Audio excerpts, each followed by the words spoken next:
El expediente llegó a mis manos un martes de octubre, manchado de café y polvo. 3 hojas amarillentas con el sello del Registro Civil de Puebla, fechadas en 1987. Comunidad El Encanto, población desaparecida sin explicación. La secretaria que me lo entregó evitó mi mirada. Nadie quiere tocar ese caso, murmuró antes de alejarse por el pasillo. El Encanto había existido. 73 familias vivían allí según el último censo de 1986. Un año después, las casas estaban vacías, las puertas abiertas como bocas mudas, y ni una sola alma podía explicar qué había pasado con 241 personas.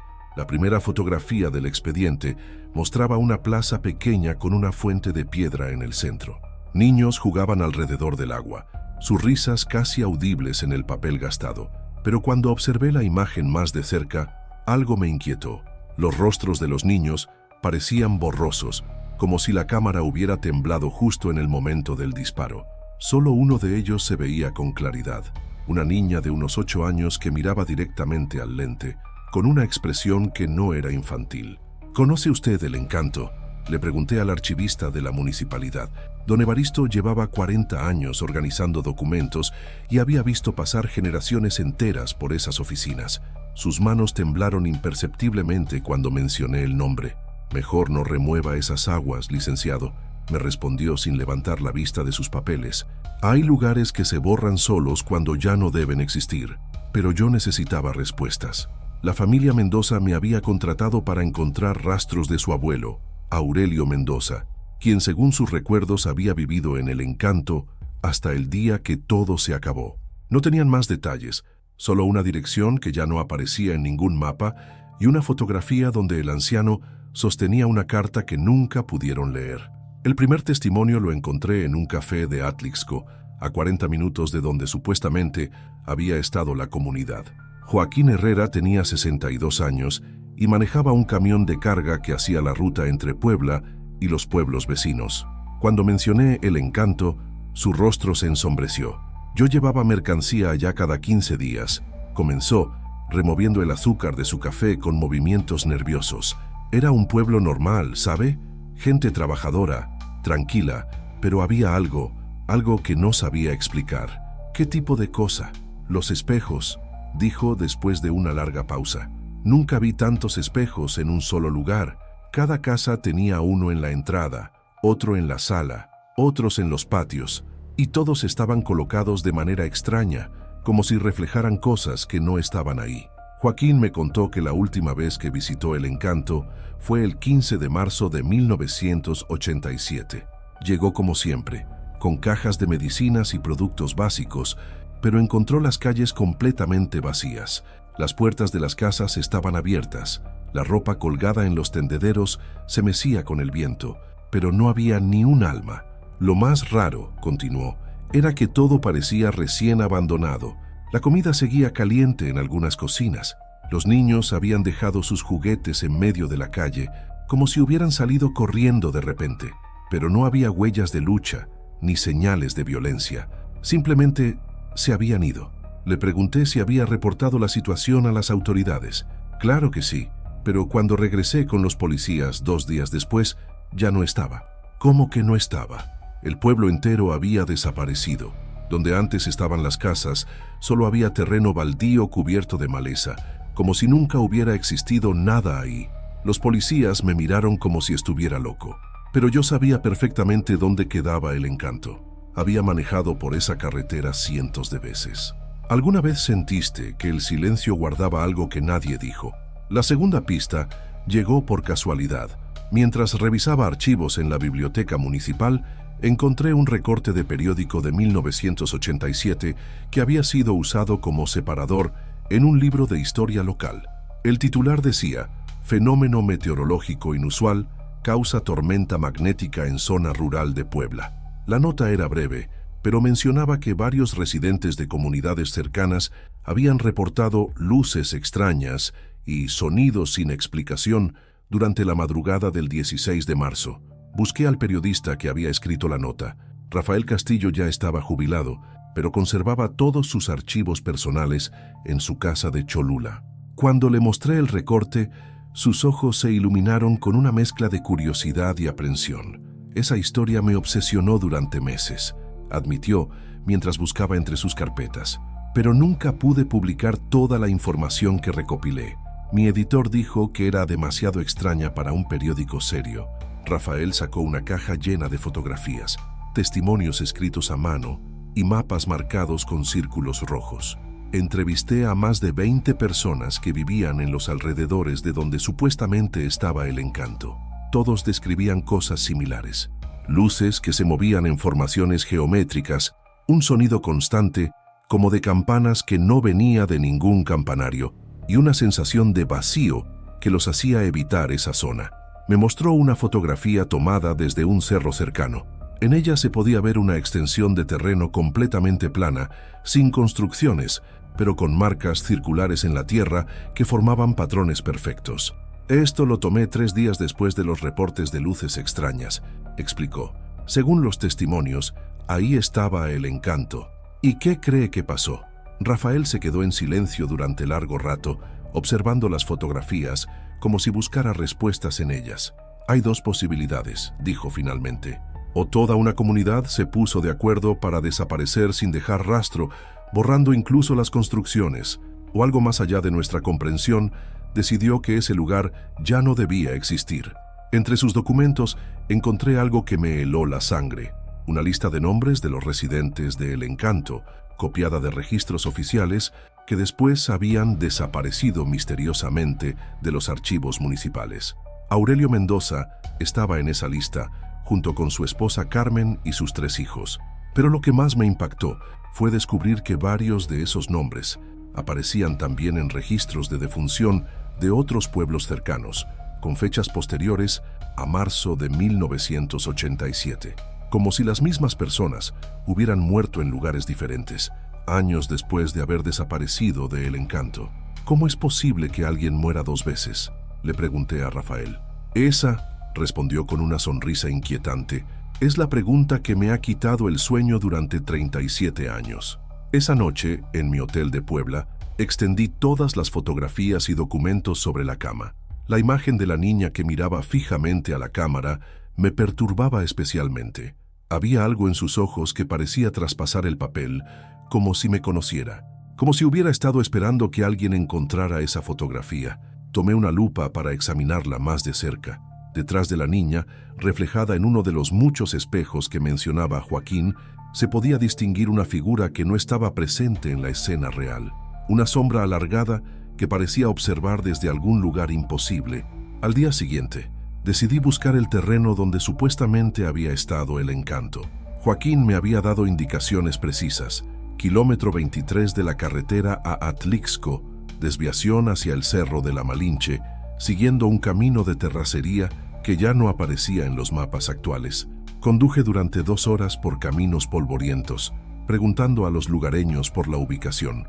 La mayoría evitaba mi mirada cuando mencionaba el encanto, pero una anciana que vendía tamales en un puesto improvisado me dio una pista inesperada.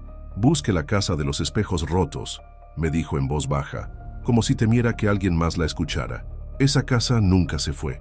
Los que saben dónde encontrarla. ¿Qué casa? La del maestro Anselmo. Él era quien cuidaba todos los espejos del pueblo. Decían que podía ver cosas que otros no veían, que podía hablar con gente que ya no estaba aquí. Cuando el encanto se esfumó, su casa fue lo único que quedó, pero nadie se atreve a acercarse. Me dio indicaciones para llegar a un sendero casi invisible entre los matorrales. «Vaya al mediodía», me advirtió.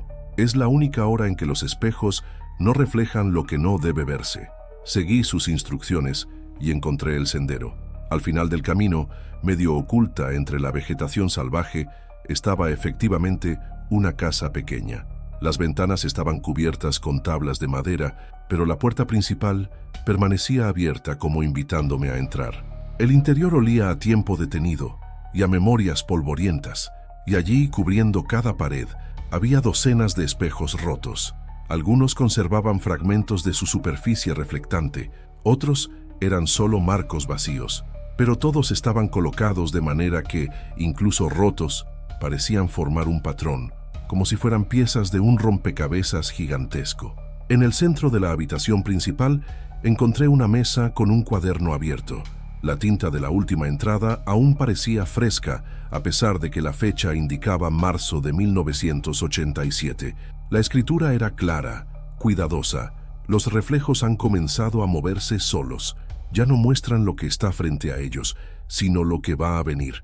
La niña del pozo me dice que es hora de partir, que algunos lugares no pueden permanecer cuando el tiempo se rompe. Hemos sido guardianes de algo que ya no debe ser guardado. Mañana, el encanto será solo un recuerdo, y nosotros seremos los que recuerdan desde el otro lado del espejo. Al final de la página había una firma.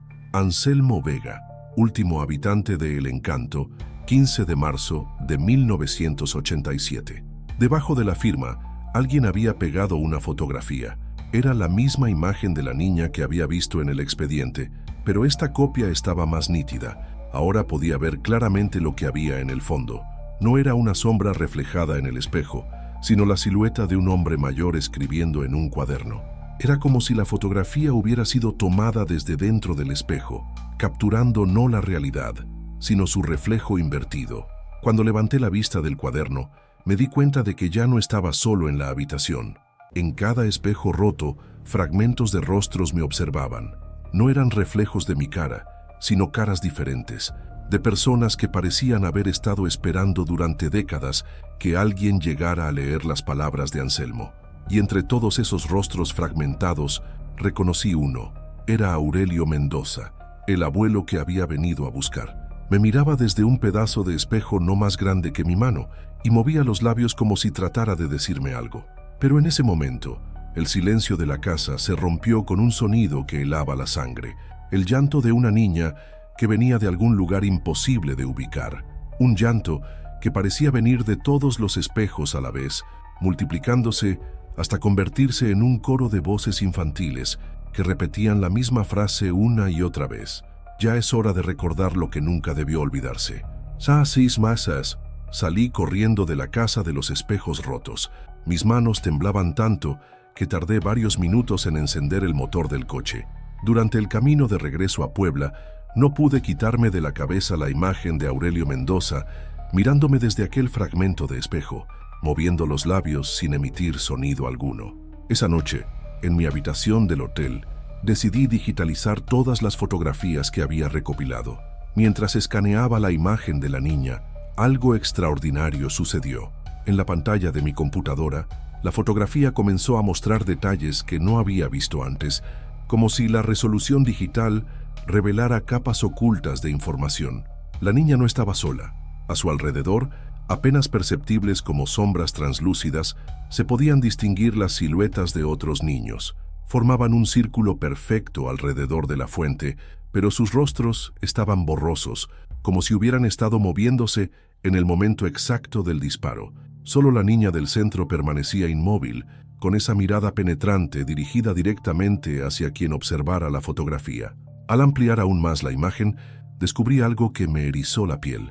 En el reflejo del agua de la fuente se podía leer claramente una fecha, 16 de marzo de 1987. Pero según todos los testimonios, esa era la fecha en que el encanto había desaparecido. ¿Cómo era posible que una fotografía tomada antes de la desaparición mostrara ya la fecha del evento? A las 3 de la madrugada, mi teléfono sonó. Era un número desconocido. «Usted es el que anda preguntando por el encanto», dijo una voz femenina ronca, como si hubiera estado llorando durante horas. «Sí, soy yo. ¿Quién habla?» «Me llamo Esperanza Morales. Era maestra en el encanto. Yo logré salir antes de que pasara». Mi corazón se aceleró. ¿Podemos encontrarnos? Necesito escuchar su historia. Vengo mañana a Puebla. Nos vemos en la iglesia de San Francisco a las 5 de la tarde. Venga solo y traiga las fotografías que encontró. Sé que las tiene. La línea se cortó antes de que pudiera preguntarle cómo sabía lo de las fotografías. Al día siguiente, llegué a la iglesia media hora antes de la cita. Esperanza Morales resultó ser una mujer de unos 60 años, de cabello completamente blanco y ojos del color del café quemado. Caminaba con bastón y tenía las manos marcadas por cicatrices que parecían muy antiguas. «Enséñemelas», me dijo sin saludar, sentándose en una de las bancas del fondo. Le mostré todas las fotografías que había recopilado. Cuando vio la imagen de la niña, sus ojos se llenaron de lágrimas. Ella se llamaba Paloma, susurró. Era mi alumna más brillante, también la más extraña. ¿En qué sentido? Paloma podía ver cosas que otros no veían. Dibujaba acontecimientos que aún no habían sucedido, escribía nombres de personas que llegarían al pueblo semanas después. Al principio pensé que era solo imaginación infantil, pero después comenzaron a cumplirse sus predicciones. Esperanza me contó que en los últimos meses, antes de la desaparición, el comportamiento de los niños de El Encanto se había vuelto cada vez más inquietante. Jugaban juegos extraños, hablaban de amigos invisibles, que les enseñaban canciones en idiomas que nadie reconocía, y dibujaban constantemente la misma imagen, círculos concéntricos con espejos en cada intersección. Un día, Paloma me entregó una carta, continuó Esperanza, sacando de su bolso un sobre amarillento. Me dijo que tenía que dársela a alguien que vendría a buscarla muchos años después, alguien que haría las preguntas correctas. Abrí la carta con manos temblorosas. La letra era infantil, pero perfectamente legible. Para el señor que busca al abuelo Aurelio. Él está bien, pero está del otro lado. Todos estamos del otro lado ahora. El maestro Anselmo nos enseñó que cuando el tiempo se rompe, algunas personas tienen que cuidar los pedazos rotos para que otros puedan encontrar el camino de regreso. Nosotros somos los que cuidamos ahora. Vaya a la escuela. En el salón número 3 hay un mapa. Siga el mapa y encontrará la puerta que nunca se cerró. Pero tenga cuidado. Cuando entre, ya no podrá pretender que nada de esto es real. Paloma Vega, 14 de marzo de 1987. ¿Vega?, pregunté. Era familiar de Anselmo. Su nieta, confirmó Esperanza. Anselmo la había estado preparando desde pequeña. Decía que ella tenía el don de ver entre los mundos. Yo creía que eran fantasías de un viejo, hasta que comenzaron a suceder cosas que no podía explicar. Me describió cómo en las últimas semanas antes de la desaparición, los espejos de El Encanto habían comenzado a comportarse de manera extraña. Mostraban reflejos que no correspondían con la realidad, habitaciones que no existían, personas que no estaban presentes, cielos de colores imposibles. La noche del 15 de marzo, relató Esperanza, tuve un sueño muy vívido. Paloma me visitaba en mi habitación y me decía que tenía que irme de El Encanto antes del amanecer, que lo que iba a pasar era necesario, pero que yo no debía estar ahí cuando sucediera. ¿Y se fue? Me levanté a las 4 de la madrugada, hice mi maleta y salí del pueblo. No entendía por qué, pero sentía una urgencia terrible, como si mi vida dependiera de ello. Tomé el primer autobús a Puebla y nunca más regresé. ¿Qué cree que pasó realmente? Esperanza se quedó en silencio durante largo rato, observando la imagen de Paloma. Creo que El Encanto era un lugar especial, un punto donde la realidad era más delgada, y creo que Anselmo y algunos otros sabían que eventualmente ese lugar iba a trasladarse a otra dimensión. Paloma y los demás niños fueron preparados para ser los guardianes de esa transición. Si algo así te tocó alguna vez, escribe "Yo me acuerdo" en los comentarios. Después de despedirme de Esperanza, conduje directamente hacia donde había estado El Encanto. Esta vez busqué específicamente la escuela que mencionaba la carta de Paloma. La encontré a unos 500 metros de la casa de Anselmo. Un edificio pequeño de un solo piso, con las ventanas tapadas con tablas, pero la puerta principal abierta, como si alguien hubiera estado esperando mi visita. El interior olía a gis y a tiempo detenido. Los pupitres seguían alineados en filas perfectas, como si los estudiantes hubieran salido apenas unos minutos antes. En el pizarrón del salón número 3, escrito con una letra que reconocí como la de Paloma, había un mensaje. El mapa está en el escritorio de la maestra, debajo del tercer cajón. Efectivamente, pegado con cinta adhesiva en la parte inferior del cajón, encontré una hoja de papel con un dibujo detallado. No era un mapa convencional, sino una serie de símbolos conectados por líneas curvas.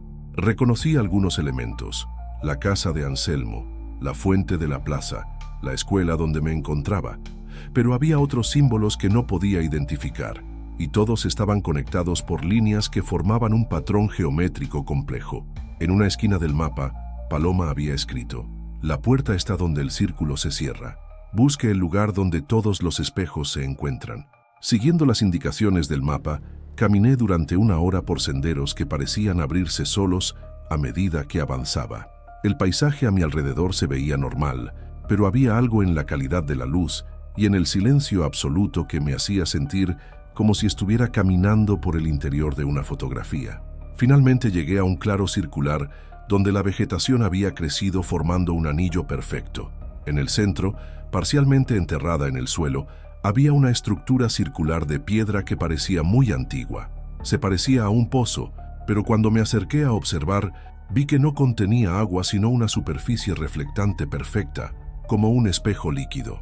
Al inclinarme para mirar más de cerca, mi propio reflejo no apareció inmediatamente. En su lugar, la superficie mostró la imagen del encanto, tal como había sido en sus días de gloria. Pude ver las casas con sus puertas abiertas, la gente caminando por las calles, los niños jugando alrededor de la fuente. Todo se veía normal, cotidiano, real. Pero entonces, las imágenes comenzaron a acelerarse. Vi a los habitantes de El Encanto moviéndose más rápido, como en una película en avance rápido. Las sombras cambiaban de dirección sin seguir el movimiento del sol. Los espejos en las casas comenzaron a brillar con luz propia, y los niños formaron ese círculo perfecto alrededor de la fuente que había visto en las fotografías. De repente, todo se detuvo. Los habitantes de El Encanto se quedaron inmóviles como estatuas, y entonces uno por uno comenzaron a voltearse hacia el pozo donde yo estaba observando. Todos me miraban directamente, como si supieran que los estaba viendo desde el futuro. Aurelio Mendoza estaba entre ellos. Caminó lentamente hacia el borde de la visión y articuló claramente con sus labios una palabra que pude leer perfectamente: gracias. Luego, toda la escena se desvaneció como humo, y en la superficie del pozo espejo solo quedó mi propio reflejo, pálido y tembloroso. Pero cuando me erguí para alejarme, algo había cambiado. En mi bolsillo se encontraba un objeto que no había estado ahí antes. Una pequeña llave de bronce con la forma de un espejo, y grabado en el mango, con la misma letra infantil que había visto en la carta, estaba escrito: para abrir lo que nunca se cerró. En el camino de regreso al coche, escuché voces de niños cantando en la distancia. La melodía era hermosa pero inquietante, como si viajara desde muy lejos en el tiempo. Las palabras estaban en español, pero hablaban de cosas que ningún niño debería saber. Los espejos guardan lo que se va, las memorias que no morirán. Cuando el tiempo se rompe en dos, nosotros cuidamos lo que Dios olvidó. Al llegar al hotel esa noche, encontré un mensaje deslizado bajo la puerta de mi habitación. Era una fotografía que no había visto antes. Aurelio Mendoza sentado en una silla de mimbre, sonriendo a la cámara. Pero lo más extraordinario era que la foto parecía haber sido tomada recientemente. Aurelio se veía exactamente igual que en las fotografías de 1987, sin haber envejecido ni un solo día. Al reverso de la fotografía, alguien había escrito con tinta fresca: la búsqueda ha terminado. Ahora comenzará el regreso. Mañana, vaya al cementerio de Santa Catarina. Busque la tumba que no tiene fecha. Lleve la llave. Esa noche no pude dormir. Cada vez que cerraba los ojos, veía el rostro de Paloma mirándome desde todos los espejos de mi habitación, incluso desde los que no existían. Safarimdi Tarisiavis. El cementerio de Santa Catarina se extendía como un mar de piedra gris bajo el sol matutino. Había llegado temprano, con la llave de bronce en mi bolsillo y una sensación creciente de que estaba siendo guiado hacia algo que cambiaría para siempre mi comprensión de la realidad.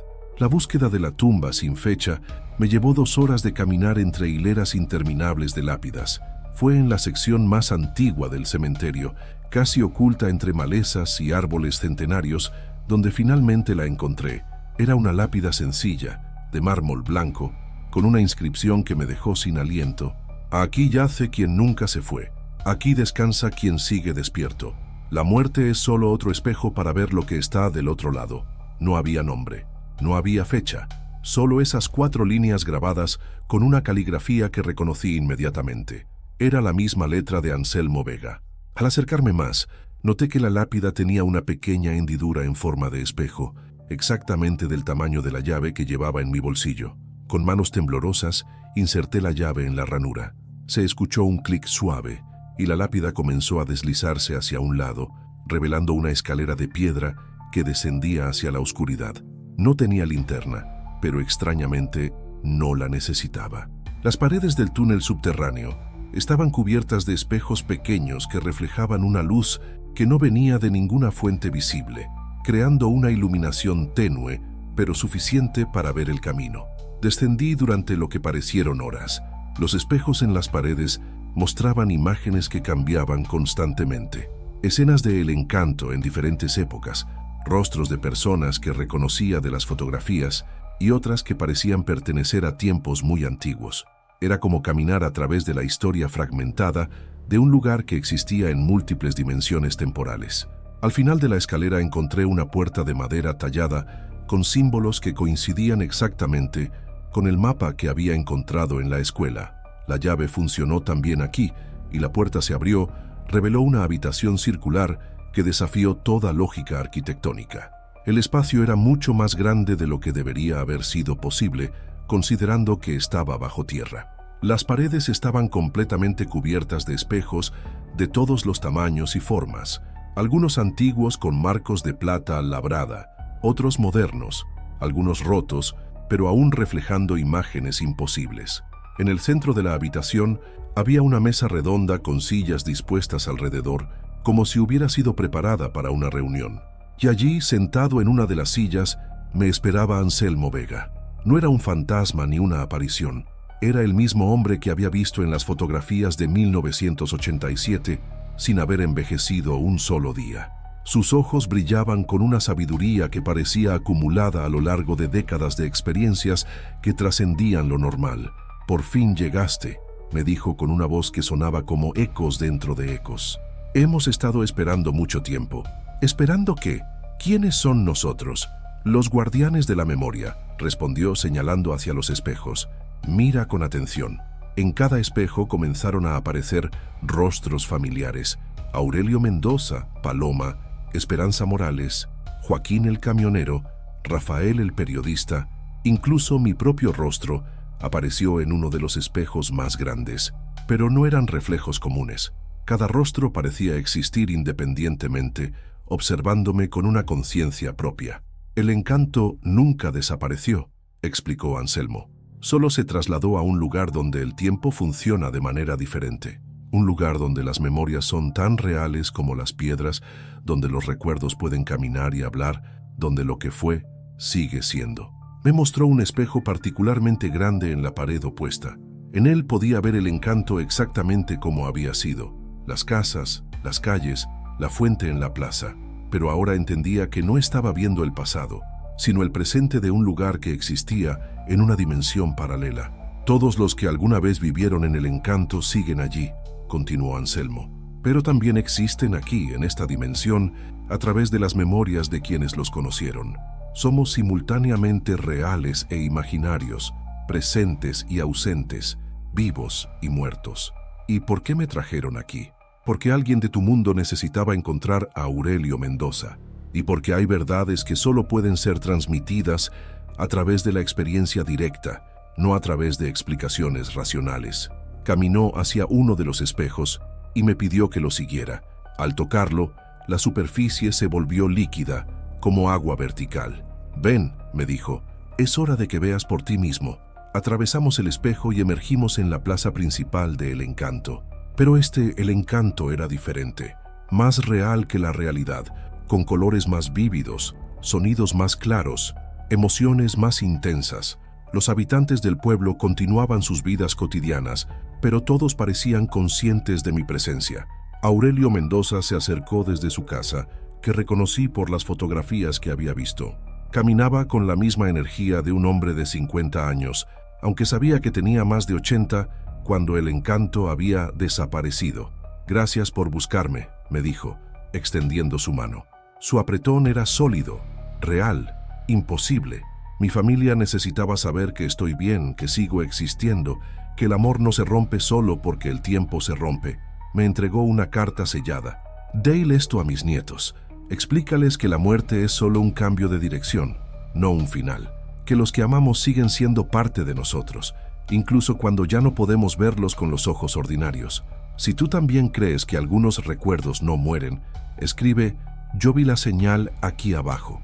Paloma apareció corriendo desde la escuela. exactamente como la niña de 8 años que había visto en las fotografías, pero ahora tenía también la sabiduría de alguien que había crecido en un lugar donde el tiempo se movía en círculos en lugar de líneas rectas.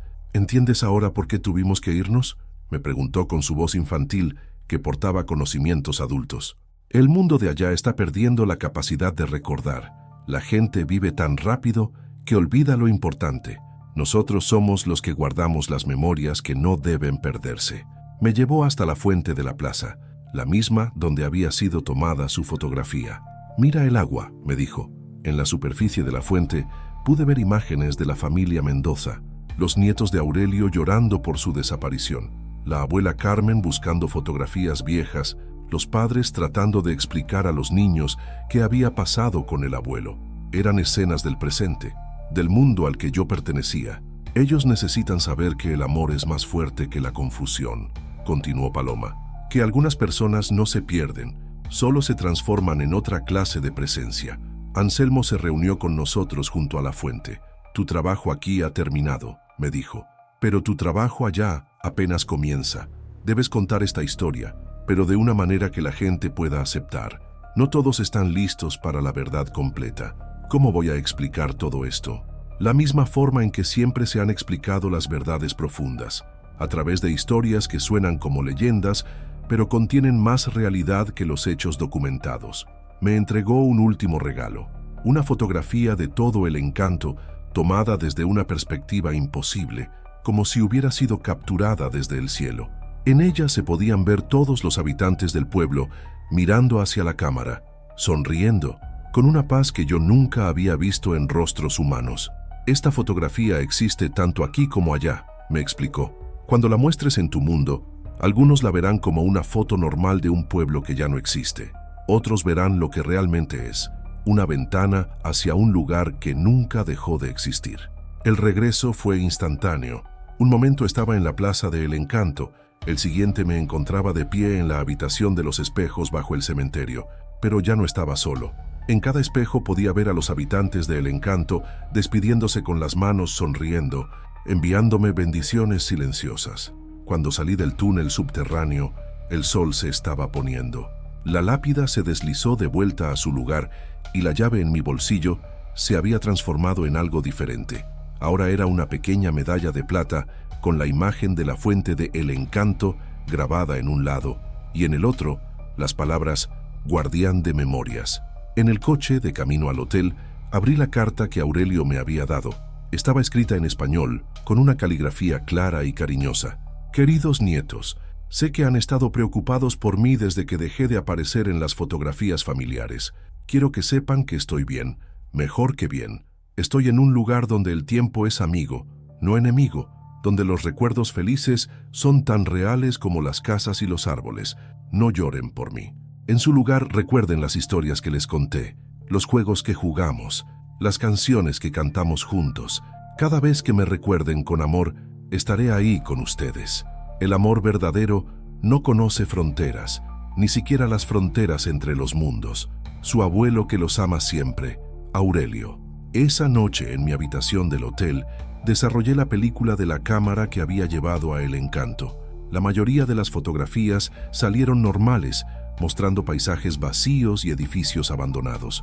Pero había una que era diferente, la imagen que Anselmo me había dado, la fotografía aérea imposible de El Encanto. En la foto, todos los habitantes del pueblo estaban efectivamente mirando hacia la cámara y sonriendo. Pero lo más extraordinario era que, si observabas con mucha atención, podías ver que algunos de ellos tenían sombras que no correspondían con la posición del sol en la imagen, como si existieran simultáneamente en múltiples dimensiones, proyectando sombras desde mundos paralelos. Al día siguiente, cuando me reuní con la familia Mendoza para entregarles la carta de Aurelio, algo mágico sucedió. Mientras leían las palabras de su abuelo, las fotografías familiares donde él había desaparecido misteriosamente comenzaron a mostrar su imagen nuevamente. No como un fantasma o una aparición, sino como si hubiera estado allí todo el tiempo, simplemente esperando el momento adecuado para volver a ser visible. Los nietos de Aurelio no hicieron preguntas sobre cómo era posible, simplemente abrazaron las fotografías y sonrieron con una paz que yo reconocí. Era la misma paz que había visto en los rostros de los habitantes de El Encanto. Se sintió cocho, Sares. Pero 3 semanas después de entregar la carta de Aurelio a su familia, comenzaron a llegar las llamadas. La primera fue de una mujer en Oaxaca, cuya abuela había mencionado El Encanto en sus últimos días de vida. La segunda, de un hombre en Guadalajara que había encontrado fotografías extrañas en el ático de su casa heredada. La tercera, de una familia completa en Mérida que aseguraba haber visto a sus parientes desaparecidos en los espejos de su hogar. Parecía como si mi encuentro con El Encanto hubiera activado algo, como si las historias silenciadas durante décadas hubieran encontrado finalmente una voz autorizada para ser contadas. Cada testimonio era único, pero todos compartían elementos comunes.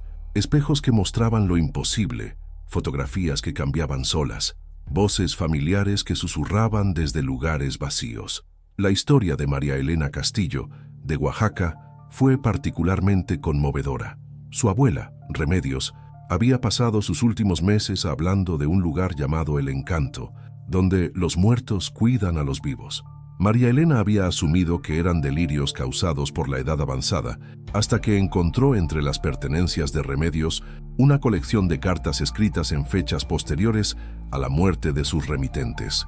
Una de las cartas estaba firmada por mi bisabuelo, me explicó María Elena durante nuestra conversación telefónica. Murió en 1943, pero la carta estaba fechada en 1988. La letra era suya. Yo había visto su escritura en documentos antiguos. En la carta le decía a mi abuela que estaba bien, que había encontrado un lugar donde podía seguir cuidando a la familia. Le pedí que me enviara fotografías de las cartas. Cuando llegaron por correo electrónico, reconocí inmediatamente el tipo de papel. Era idéntico al que había usado Anselmo para escribir en su cuaderno.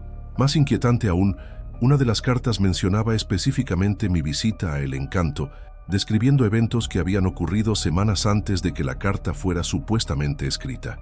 El investigador llegará pronto, decía la carta del bisabuelo de María Elena. Cuando venga, dale las gracias por abrir los caminos que habían estado cerrados. Su trabajo ha permitido que las voces silenciadas vuelvan a hablar. Decidí viajar a Oaxaca para conocer personalmente a María Elena. Era una mujer de 40 años, maestra de escuela con los pies firmemente plantados en la realidad. Pero cuando me mostró la habitación donde había vivido su abuela, entendí que había sido tocada por la misma clase de fenómenos que habían rodeado a El Encanto.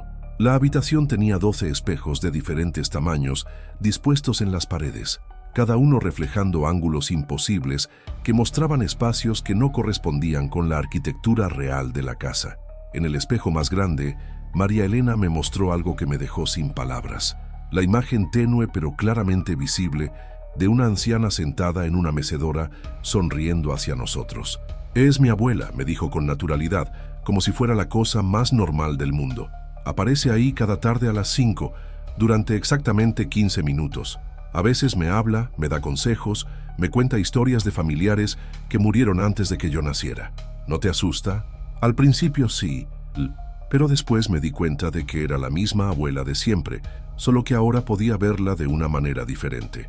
El amor no se detiene por la muerte, ¿verdad? Solo encuentra nuevas formas de expresarse.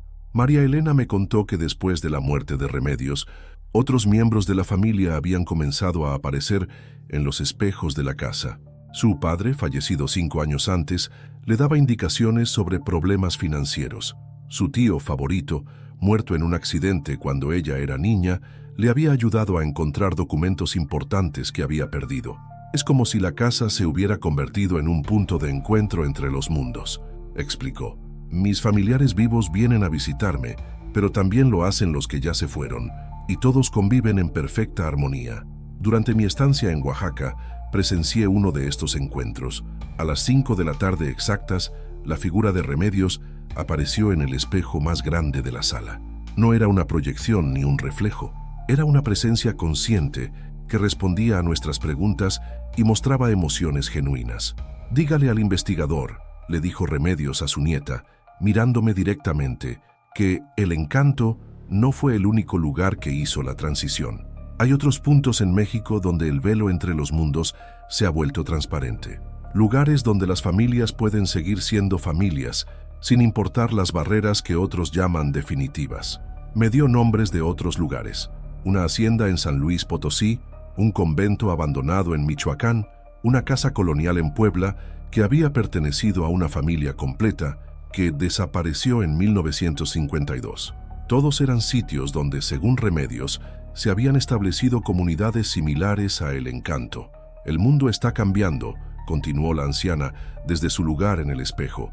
La gente está comenzando a recordar verdades que había olvidado. Por eso ahora pueden vernos, por eso pueden escucharnos. La separación entre los vivos y los muertos siempre fue una ilusión creada por el miedo. Antes de desvanecer, Remedios me entregó algo a través del espejo. Era físicamente imposible, pero sucedió. Extendió su mano desde la superficie reflejante y puso en mi palma una pequeña llave de plata, similar a la que había usado en el cementerio de Santa Catarina, pero con grabados diferentes. Esta llave abre la puerta de la hacienda San Jerónimo, me dijo. Allí encontrará a los Herrera, la familia que desapareció en 1952. Ellos tienen un mensaje para sus descendientes, igual que Aurelio tenía un mensaje para los suyos. Esa noche, en mi hotel de Oaxaca, investigué sobre la hacienda San Jerónimo en San Luis Potosí. Los registros históricos confirmaban la existencia de la familia Herrera y su misteriosa desaparición en 1952.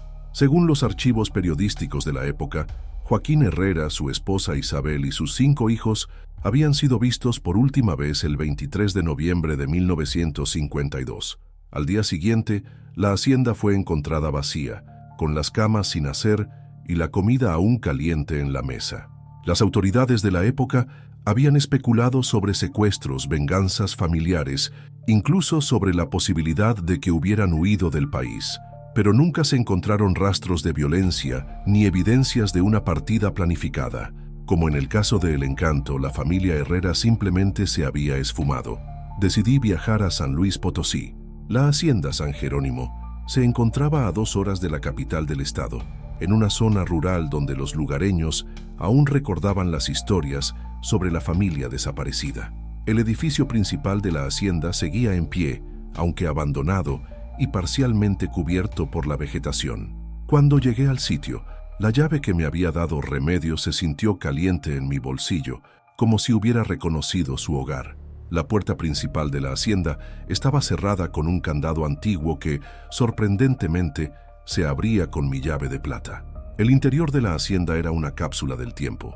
Los muebles seguían en sus lugares originales, las fotografías familiares colgaban de las paredes y había una sensación de vida suspendida, como si los habitantes hubieran salido apenas unos minutos antes.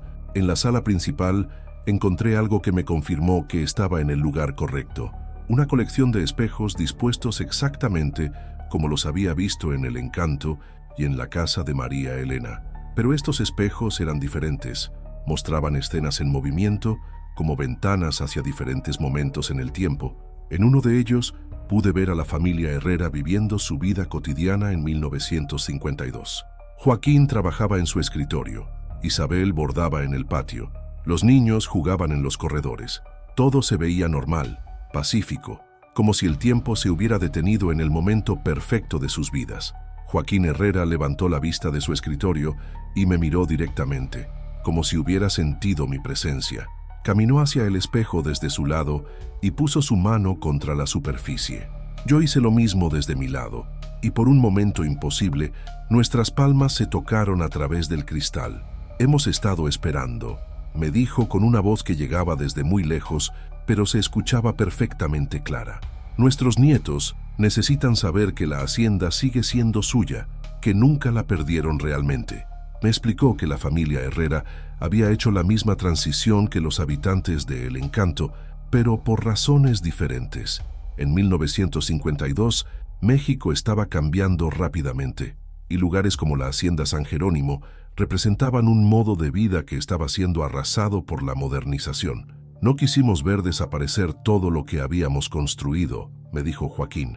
«Así que encontramos una manera de preservarlo para siempre, en un lugar donde el tiempo no destruye, sino que conserva». Isabel se unió a la conversación desde el espejo.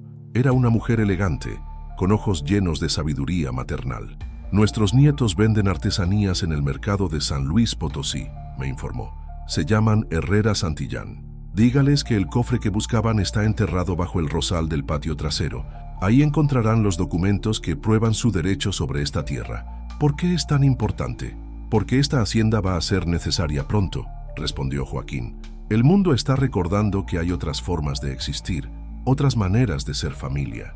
Lugares como este se convertirán en puentes entre los que viven en el tiempo lineal y los que hemos aprendido a vivir en el tiempo circular. Los 5 hijos de los Herrera aparecieron entonces en el espejo, ya no como los niños que habían sido en 1952, sino como adultos que habían crecido en un lugar donde el crecimiento no significaba envejecimiento, sino sabiduría acumulada.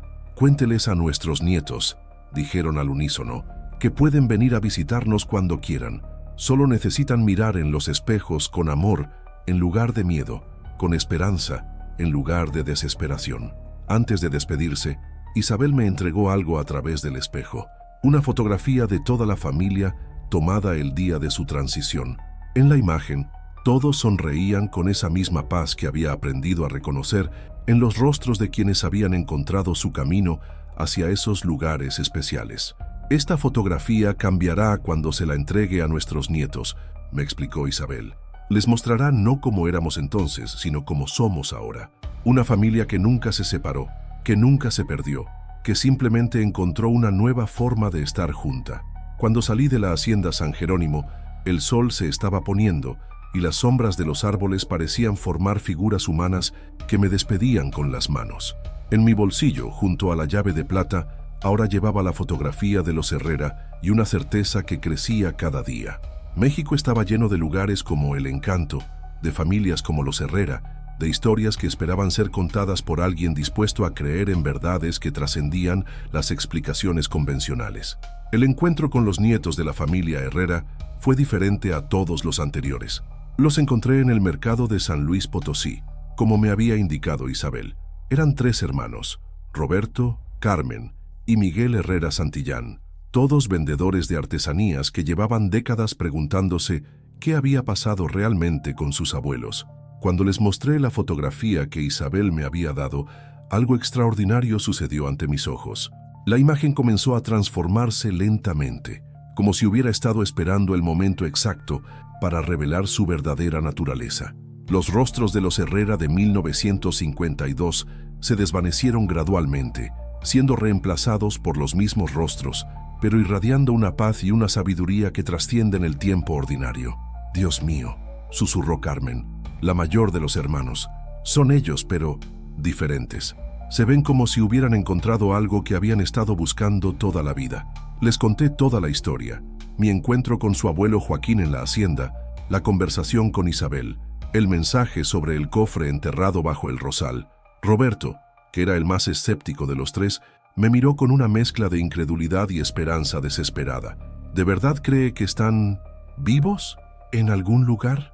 No vivos como nosotros entendemos la vida, les expliqué, pero existiendo de una manera que va más allá de nuestras definiciones habituales de existencia. Su abuelo me dijo que nunca se fueron realmente, que solo encontraron una forma diferente de estar presentes. Esa misma tarde, viajamos juntos a la hacienda San Jerónimo. El cofre estaba exactamente donde Isabel había dicho, bajo un rosal centenario en el patio trasero, enterrado a 1 metro de profundidad.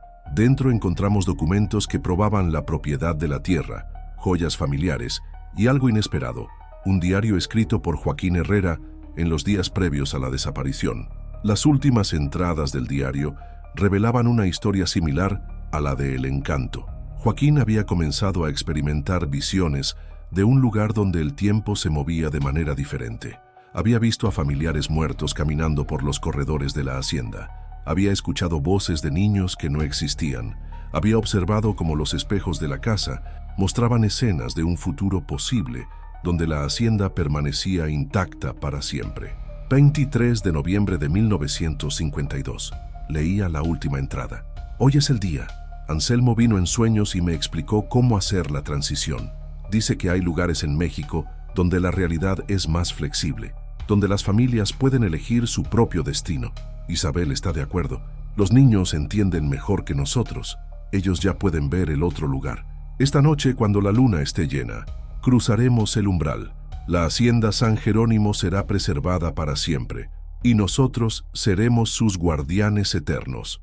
Miguel, el menor de los hermanos Herrera Santillán, leyó el diario completo esa noche. Al día siguiente me buscó con una expresión que mezclaba asombro y determinación. «Quiero verlos», me dijo simplemente. «Quiero hablar con mis abuelos». Lo llevé de vuelta a la hacienda. En la sala de los espejos, Miguel se quedó inmóvil durante varios minutos, observando atentamente cada superficie reflejante. De repente, su rostro se iluminó. «Están ahí», susurró, señalando hacia el espejo más grande. «Puedo verlos». Yo miré en la misma dirección, pero solo vi mi propio reflejo. Miguel, sin embargo, comenzó a hablar como si estuviera manteniendo una conversación con alguien invisible para mí. «Abuelo Joaquín dice que están orgullosos de nosotros», me tradujo Miguel. «Dice que hemos mantenido viva la tradición familiar, incluso sin saber que ellos seguían cuidándonos». La conversación duró más de una hora. Miguel recibía mensajes, consejos, historias familiares que nunca había escuchado antes. Sus abuelos le contaron sobre parientes que habían muerto antes de que él naciera, le dieron indicaciones para resolver problemas financieros que había estado enfrentando, le revelaron secretos familiares que lo ayudarían a entender su propia identidad. Pero lo más extraordinario fue cuando Joaquín, a través de Miguel, me dirigió un mensaje personal. «Dile al investigador que su trabajo está cambiando las reglas del juego. Cada historia que cuenta, cada familia que reconecta, está abriendo nuevos caminos entre los mundos. Pero también dile que debe tener cuidado. No todos los que viven del otro lado del tiempo tienen buenas intenciones». Esa advertencia me inquietó profundamente. En las semanas siguientes, mientras continuaba recibiendo llamadas de más familias con historias similares, comencé a notar patrones perturbadores. No todas las desapariciones misteriosas llevaban a lugares como El Encanto. Algunas parecían conectadas con fenómenos más oscuros. La primera señal de alarma llegó con la llamada de Esperanza Díaz de Mérida. Su hermano menor, Tomás, había desaparecido en 1995 junto con toda su familia. Pero a diferencia de los casos anteriores, los espejos de la casa familiar no mostraban paz ni reuniones amorosas. En su lugar reflejaban imágenes perturbadoras, rostros desfigurados, paisajes desolados, figuras que parecían estar atrapadas en un sufrimiento eterno. «No son como las otras historias que he escuchado sobre usted», me explicó Esperanza durante nuestra llamada telefónica. «Mi hermano y su familia están pidiendo ayuda, están gritando desde el otro lado, pero nadie puede escucharlos excepto yo». Decidí viajar a Mérida para investigar el caso de Tomás Díaz. La casa familiar era una construcción colonial en el centro histórico de la ciudad, y efectivamente, algo estaba terriblemente mal. Los espejos no solo mostraban imágenes perturbadoras, sino que emanaban una sensación de frío y desesperación que contrastaba completamente con la calidez que había sentido en El Encanto y la hacienda San Jerónimo. En el espejo principal de la sala pude ver a Tomás Díaz y su familia, pero no estaban en un lugar de paz. Parecían estar atrapados en una versión retorcida de su propia casa, donde las habitaciones se extendían infinitamente y las puertas no llevaban a ningún lugar. Sus rostros expresaban terror y confusión, como si hubieran estado perdidos durante décadas. «Ayúdanos», logré leer en los labios de Tomás. «No sabemos cómo salir de aquí». Esa noche en mi hotel de Mérida tuve un sueño que no fue un sueño.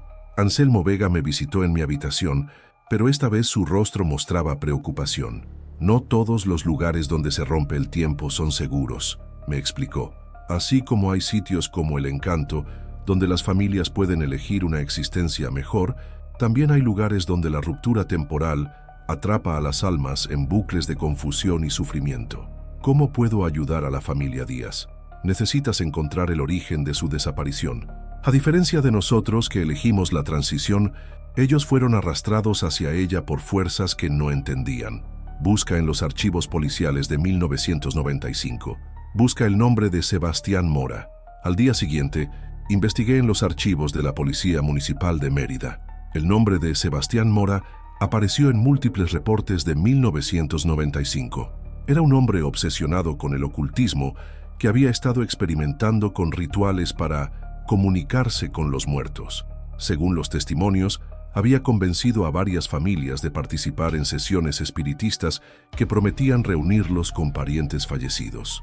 La familia Díaz había sido una de las últimas en participar en estos rituales antes de desaparecer. Los reportes policiales indicaban que Sebastián Mora también había desaparecido la misma noche, junto con otros participantes de sus sesiones. Pero a diferencia de las transiciones voluntarias de El Encanto y San Jerónimo, el grupo de Sebastián Mora parecía haber sido arrastrado hacia una dimensión donde el tiempo no funcionaba correctamente, creando una prisión en lugar de un refugio. Si algo así te tocó alguna vez, escribe "Yo me acuerdo" en los comentarios. Con la ayuda de Anselmo, quien siguió visitándome en sueños, desarrollé un método para ayudar a las familias atrapadas. Era un proceso complejo que requería la cooperación de sus familiares vivos, el uso de espejos consagrados con intenciones específicas y rituales de liberación que invocaban el poder del amor familiar para romper las cadenas temporales que mantenían prisioneras a las almas perdidas. El proceso de liberación de la familia Díaz tomó 3 días completos. Esperanza y otros familiares se reunieron en la casa colonial y juntos realizamos los rituales que Anselmo me había enseñado. Gradualmente, las imágenes perturbadoras en los espejos comenzaron a cambiar. Los rostros aterrorizados de Tomás y su familia se volvieron más pacíficos. Las habitaciones infinitas se transformaron en espacios reconocibles y finalmente pudimos establecer una comunicación clara. «Gracias», me dijo Tomás desde el espejo, con lágrimas de gratitud en los ojos. Estuvimos perdidos durante tanto tiempo que habíamos olvidado nuestros propios nombres. Una vez liberadas, las almas de la familia Díaz pudieron elegir su destino. Algunos decidieron continuar hacia lo que describieron como la luz verdadera, mientras que otros optaron por permanecer como guardianes protectores de su familia viva, similar a lo que había visto en los casos anteriores. Tomás eligió quedarse. «Quiero asegurarme de que nadie más en mi familia caiga en las trampas que nos atraparon a nosotros», me explicó.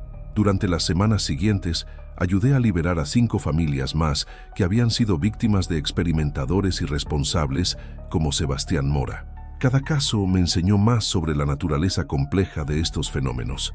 Había lugares donde el tiempo se rompía naturalmente, creando oportunidades para transiciones conscientes y voluntarias, pero también había rupturas artificiales causadas por personas que manipulaban fuerzas que no comprendían completamente. Mi trabajo había evolucionado de simple investigación a una forma de servicio espiritual. Ya no era solo alguien que contaba historias sobre desapariciones misteriosas, sino alguien que ayudaba a reconectar familias separadas por las fronteras entre los mundos y que rescataba almas perdidas en dimensiones temporales disfuncionales. Pero también había aprendido que este trabajo tenía sus peligros. Cada vez que ayudaba a una familia atrapada, una parte de mi propia energía se quedaba en esos lugares liminales. Podía sentir como mi conexión con el mundo ordinario se volvía más tenue, como si yo mismo estuviera comenzando a existir parcialmente en esos espacios entre dimensiones. Anselmo me confirmó mis sospechas durante una de sus visitas nocturnas. «Tu trabajo te está transformando. Cada alma que ayudas a liberar te conecta más profundamente con estos lugares especiales. Pronto tendrás que elegir regresar completamente al mundo ordinario y abandonar este trabajo, o aceptar que tu destino es convertirte en un puente permanente entre los mundos». La decisión que tendría que tomar se acercaba rápidamente, y sabía que cambiaría para siempre no solo mi vida, sino mi propia definición de lo que significa estar vivo. La llamada llegó en una madrugada de diciembre, 6 meses después de mi última liberación. Era Paloma, pero su voz sonaba diferente, más madura, cargada de una urgencia que no había escuchado antes en ninguno de mis contactos con El Encanto. «Es hora de que vengas a casa», me dijo sin preámbulos. «Anselmo está esperando tu decisión final, y hay algo que debes ver antes de elegir». «¿Qué debo ver?» «Tu propio futuro, las 2 versiones posibles de lo que puedes llegar a ser». El viaje de regreso al lugar donde había estado El Encanto se sintió como un peregrinaje hacia mi destino. Durante el camino, reflexioné sobre todo lo que había cambiado en mi vida desde aquella primera vez que abrí el expediente amarillento en las oficinas del registro civil. Ya no era el mismo hombre que había comenzado buscando a un abuelo desaparecido. Me había convertido en algo que no tenía nombre en el mundo ordinario, un traductor entre realidades, un sanador de rupturas temporales, un guardián de memorias que trascendían la muerte.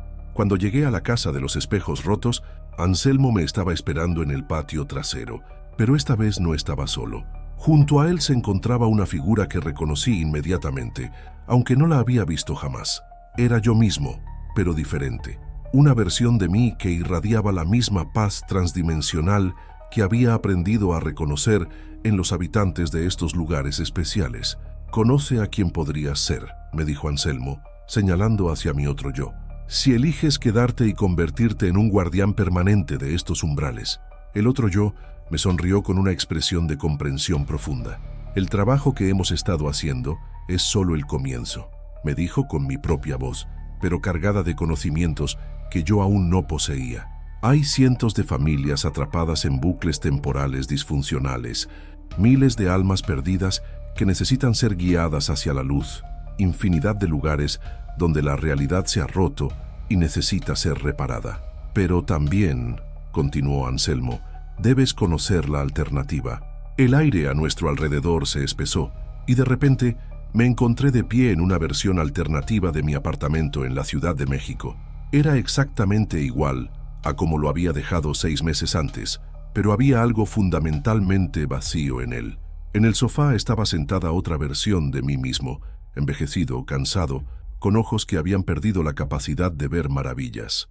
«Esta es la versión de ti que regresa al mundo ordinario», me explicó Anselmo, «que archiva todos estos expedientes como casos sin resolver y trata de convencerse de que todo fue una serie de coincidencias extraordinarias y autosugestión». El yo envejecido me miró con una tristeza profunda. «Vivirás una vida normal», me dijo.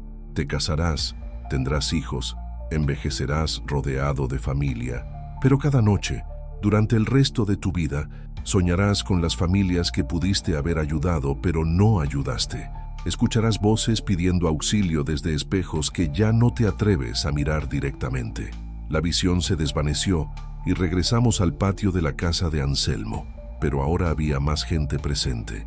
Aurelio Mendoza con su sonrisa pacífica, la familia Herrera al completo, Remedios desde Oaxaca, Tomás Díaz con su gratitud infinita y docenas de otras personas que había ayudado durante estos meses de trabajo interdimensional. «La elección es tuya», me dijo Paloma, apareciendo a mi lado con su eterna mezcla de sabiduría infantil y comprensión adulta.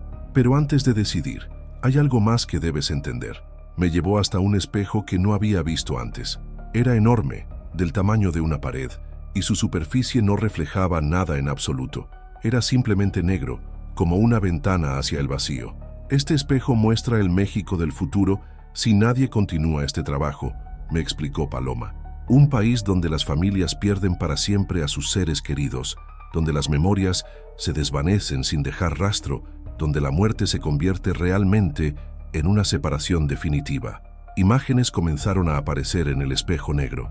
Familias llorando por parientes desaparecidos sin nunca encontrar respuestas, lugares especiales siendo destruidos por la urbanización sin que nadie comprenda lo que se está perdiendo, generaciones enteras creciendo sin conexión con sus ancestros, un mundo donde lo sobrenatural es completamente negado y lo sagrado es olvidado. «Pero también», agregó Paloma, tocando el espejo y cambiando las imágenes, «este es el México posible si aceptas tu destino». Ahora el espejo mostraba un país donde lugares como El Encanto florecían abiertamente, donde las familias sabían que podían comunicarse con sus seres queridos fallecidos, donde la muerte era entendida como una transición en lugar de un final, donde lo sagrado y lo cotidiano coexistían en perfecta armonía. «No serías el único», me aseguró Anselmo. «Tu trabajo ha inspirado a otros. Ya hay personas en Guadalajara, Monterrey, Oaxaca, que están desarrollando habilidades similares. Serías el primero de una nueva generación de guardianes, pero no el último». Aurelio Mendoza se acercó y puso su mano en mi hombro. «Piensa en esto», me dijo con su voz cálida de abuelo eterno. «Cada familia que has ayudado a reconectarse ha creado ondas de sanación que se extienden por generaciones. Los nietos de mis nietos sabrán que la muerte no es el final del amor. Eso es un regalo que trasciende cualquier vida individual». Tomás Díaz, el hombre que había rescatado de la prisión temporal, añadió: «Y cada alma que has liberado de las trampas del tiempo se convierte en un protector para otros». Estamos creando una red de guardianes que se extiende más allá de las fronteras de la vida y la muerte. La familia Herrera completa se materializó alrededor de mí. Tu trabajo no es solo ayudar a los muertos, me explicó Joaquín. Es enseñar a los vivos que hay formas de existir que van más allá de lo que les han enseñado. Que el amor verdadero crea sus propias realidades, que la familia verdadera trasciende el tiempo y el espacio. Si tú también crees que algunos recuerdos no mueren, escribe: yo vi la señal aquí abajo. Durante 3 días permanecí en el encanto, meditando sobre mi decisión. Caminé por las calles que existían en múltiples dimensiones simultáneamente. Hablé con habitantes que habían elegido formas de existencia que desafiaban todas las definiciones convencionales. Observé cómo funcionaba realmente una comunidad donde la muerte había sido transformada en una simple transición hacia otra forma de presencia. En mi última noche allí, tuve un sueño extraordinario. Vi México como un mapa vivo, donde puntos de luz brillaban en lugares especiales por todo el territorio nacional. Algunos eran lugares naturales donde el velo entre los mundos era delgado. Otros eran sitios creados por el amor incondicional de familias que se negaban a separarse. Vi cómo estos puntos de luz se conectaban entre sí, formando una red de sanación que se extendía desde Tijuana hasta Mérida, desde Cancún hasta Puerto Vallarta. Y en el centro de esta red vi mi propio papel, no como un salvador solitario, sino como un facilitador, un maestro, alguien cuyo trabajo era ayudar a otros a descubrir sus propias habilidades para sanar las rupturas entre los mundos. Cuando desperté, mi decisión estaba tomada. Me quedo, le dije a Anselmo durante el desayuno, pero con una condición. ¿Cuál? Quiero mantener un pie en ambos mundos. Quiero poder regresar al mundo ordinario cuando sea necesario, para encontrar más familias que necesiten ayuda, para enseñar a otros cómo hacer este trabajo. Anselmo sonrió. Esa, me dijo, es exactamente la respuesta que esperábamos. Un guardián completamente separado del mundo ordinario no puede ayudar a quienes viven allí. Necesitamos puentes, no ermitaños. La transformación fue gradual pero profunda. Durante las semanas siguientes, aprendí a existir simultáneamente en múltiples realidades. Podía estar en mi apartamento de la Ciudad de México, escribiendo reportes sobre mis investigaciones, y al mismo tiempo, caminar por las calles de El Encanto, consultando con Anselmo sobre casos complejos. Podía entrevistar familias en el mundo ordinario durante el día y trabajar con sus parientes interdimensionales durante la noche. Mi trabajo se expandió de maneras que nunca había imaginado. Comencé a entrenar a otros investigadores, enseñándoles cómo reconocer los signos de desapariciones verdaderamente sobrenaturales versus casos criminales ordinarios. Desarrollé protocolos para comunicarse de manera segura con entidades de otras dimensiones. Escribí guías para ayudar a familias a mantener conexiones saludables con sus seres queridos fallecidos.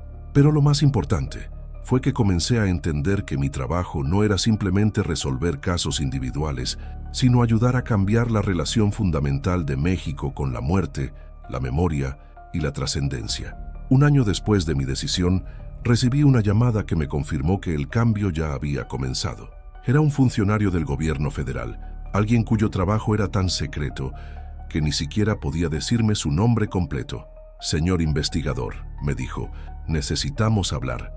Hemos estado monitoreando su trabajo y creemos que ha descubierto algo que podría ser de importancia nacional. Nos reunimos en un café discreto en el centro de la Ciudad de México. El funcionario era un hombre mayor, con ojos que habían visto demasiados secretos gubernamentales. Lo que voy a decirle no puede salir de esta conversación, comenzó. Pero México tiene un departamento especial, completamente clasificado, dedicado a investigar fenómenos como los que usted ha estado documentando. Llevamos décadas estudiando lugares como El Encanto, casos como el de las familias que usted ha ayudado, y que han encontrado que México es único en el mundo. Tenemos más lugares donde el tiempo funciona de manera diferente que cualquier otro país. Más sitios donde las familias pueden elegir formas alternativas de existencia. Más puntos donde las fronteras entre la vida y la muerte son permeables. Me explicó que el gobierno había estado secretamente protegiendo algunos de estos lugares, manteniendo alejados a desarrolladores inmobiliarios y arqueólogos oficiales, permitiendo que los fenómenos continuaran sin interferencia. Pero ahora, continuó, creemos que es hora de un enfoque diferente. En lugar de mantener todo en secreto, queremos comenzar a entrenar investigadores oficiales. Queremos crear un programa nacional para ayudar a familias con casos como los que usted ha estado resolviendo. ¿Me están ofreciendo un trabajo? Le estamos ofreciendo la oportunidad de transformar su trabajo personal en una institución nacional, de convertirse en el director de algo que podríamos llamar el Instituto Nacional de Fenómenos Familiares Extraordinarios. Era una oferta tentadora, pero también peligrosa. Institucionalizar este trabajo podría ayudar a más familias, pero también podría burocratizarlo hasta volverlo inefectivo. Necesito tiempo para pensarlo, le dije. Por supuesto, pero no demasiado tiempo. Los fenómenos que usted ha estado documentando se están extendiendo. Cada mes tenemos más reportes de familias desaparecidas en circunstancias imposibles, más sitios donde el tiempo se comporta de manera extraña. México necesita expertos que entiendan estos casos. Esa noche, consulté con mis mentores en El Encanto. La respuesta fue unánime. Acepta la oferta, pero con condiciones estrictas que protejan la naturaleza sagrada del trabajo. Y así fue como mi búsqueda de un abuelo desaparecido se convirtió en algo mucho más grande. El comienzo de una nueva era en México, donde las fronteras entre lo posible y lo imposible comenzaron a redefinirse oficialmente, donde las familias que habían perdido seres queridos en circunstancias extraordinarias finalmente pudieron encontrar respuestas, y donde la muerte dejó de ser vista como una separación definitiva para convertirse en lo que siempre había sido, simplemente otra forma de estar presente en las vidas de quienes amamos. La historia de El Encanto había terminado, pero las historias que inspiraría apenas estaban comenzando. En todo México, familias empezaron a reportar encuentros similares. Lugares especiales comenzaron a ser reconocidos y protegidos, y una nueva generación de investigadores aprendió que hay verdades que van más allá de lo que aparece en los libros de texto. Y en algún lugar entre el mundo ordinario y esos lugares donde el tiempo se mueve en círculos, Aurelio Mendoza sigue sonriendo, satisfecho de saber que su desaparición no fue en vano, sino el comienzo de algo que cambiaría para siempre la forma en que México entiende las conexiones eternas entre quienes se aman.